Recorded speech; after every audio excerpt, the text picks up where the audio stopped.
In their offensive in eastern Ukraine, Russian forces are also using so-called vacuum bombs or thermobaric weapons. The Russian army fires these missiles at multi-barrel rocket launchers, which have been a Russian trademark since World War II, when they were called Stalin's organ.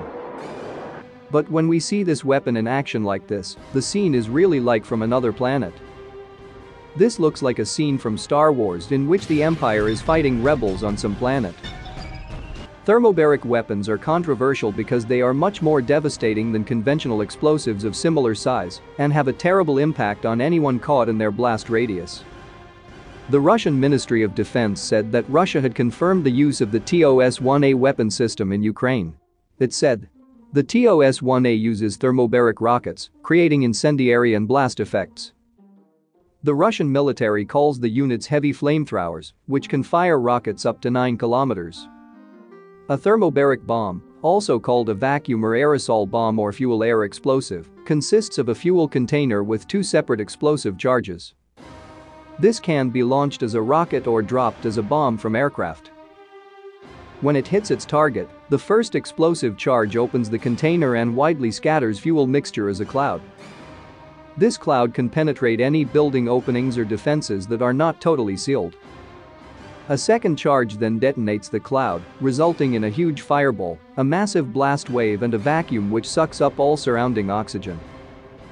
The weapon can destroy reinforced buildings, equipment and kill or injure people. They are used for a variety of purposes and come in a range of sizes including weapons for use by individual soldiers, such as grenades and handheld rocket launchers. Huge air-launched versions have also been designed, specifically to kill defenders in caves and tunnel complexes. The effects of this weapon are at their most severe in enclosed spaces. In 2003, the US tested a 9,800 kilograms bomb, nicknamed the mother of all bombs. 4 years later, Russia developed a similar device, the father of all bombs. This created an explosion equivalent to a 44-ton conventional bomb, making it the biggest non-nuclear explosive device in the world.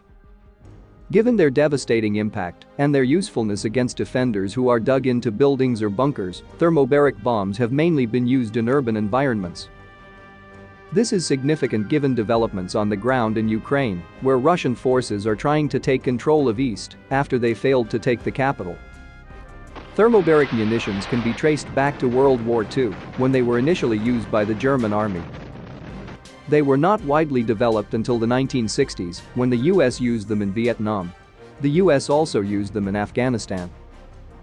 First, in 2001 to try to destroy Al-Qaeda forces hiding in the caves of the Tora Bora Mountains, and in 2017, against Islamic State forces. Russia used them in its war in Chechnya in 1999 and was condemned by Human Rights Watch for doing so. Russian-made thermobaric weapons were reportedly used in the Syrian civil war by the regime of Bashar al-Assad.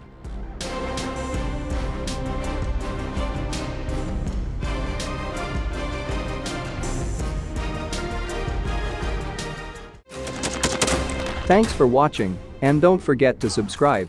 Also, if you want to support Warthog Defense, please become our member and get early access to new videos, exclusive members-only videos, and become administrator in comment section. The membership link is in the description. Rescues every day. We had a guy last week at 6 rescues in 6 days. You know, he's doing the job every day.